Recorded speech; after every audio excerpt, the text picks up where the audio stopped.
Garvin was born on the 20th of March, 1973. He was handicapped at birth and nearly died as he failed to start breathing. He was later confined to a special baby unit in Kingston Hospital until he was well enough to be taken home.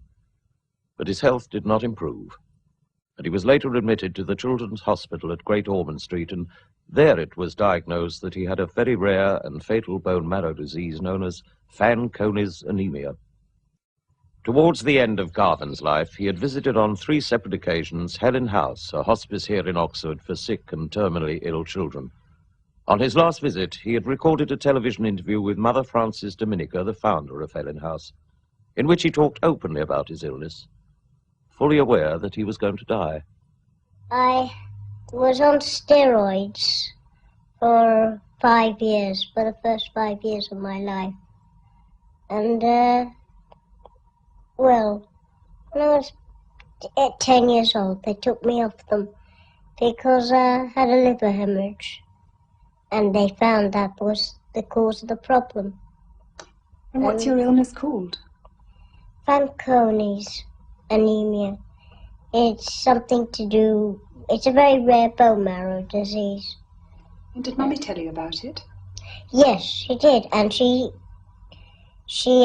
helped me to get used to my problems and helped me, gave me confidence and when I was down, and I just went on from there. When you thought that you were going to die, Garvin, were you frightened? At first I was very frightened, yes, I must admit. It was a very frightening thing. How do you feel about it now? Much better. I feel sort of almost as if I want to go there, because I believe that there's a life after death. What do you believe that life is like? I believe that life to be joyful, happy, no pain, complete suffering over and done with, just complete joy and happiness. And I believe in a Christ, a loving Jesus.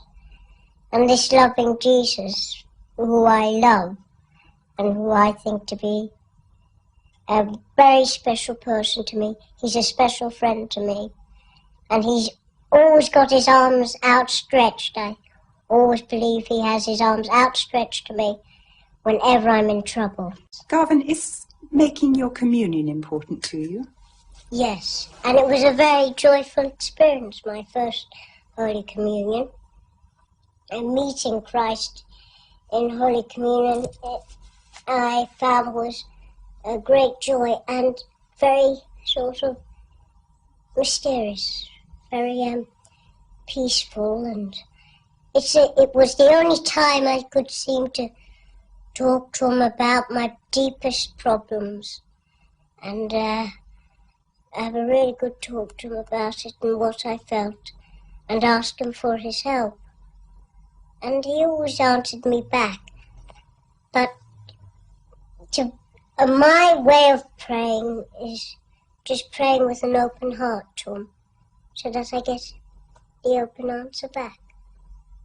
Yes, it was a very important time, and my very first time was extremely the most happiest day of my life, I think. That very first day I took it, and his coming to me was very special. So there's a lot to thank God for? Yes, I thank God an awful lot for this gift he's given me. I mean, it's very special because it's actually God and man sitting at table, sharing the banquet, sharing his gift. His gift, his most precious gift, his Son, in the Holy Eucharist. And it is a very special gift. And I always try and get down for that gift. And I always thank him for it every day. What do you think happens to your body when you die? I will leave it behind. This is only a reflection. This is only something, a sort of tag to say, this is Garvin. this is me. So that we can recognise you. Yes. And then the real me, that's when I die, that reflection will be faded, left behind.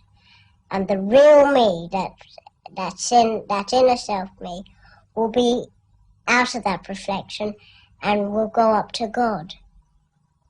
And I always believe that it's just like heaven, explaining that as God says to you, shut your eyes, and you just go to sleep. And then the next minute you open your eyes and you'll find you're in a lovely place, just so beautiful that you want to stay there and be with Jesus forever. And all my friends, most of my friends who I knew down on this earth, that I believe have gone to God.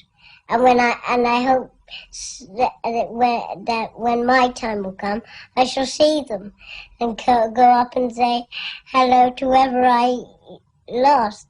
Like I never saw my Grandma Doherty, and I hope to see her in heaven, and my grandpa, and some of my aunties, and my Uncle Christy, who I used to know down here very well, and I'll meet all those people back up there. And how do you think it will be with the people you leave behind? Will you feel very far away from them, yes, separate from them, or not? I will. It's very difficult, but I believe that Christ will look after my family, and whatever needs they need, I believe He will provide for them, and I shall always look down on them if I go before them, and I shall always look down on them and always be there. And it's like where two or more are gathered, there I am in the midst of them, and I will be there in the midst of my family. They might not see me, but I'll be there watching them, looking after them all the time.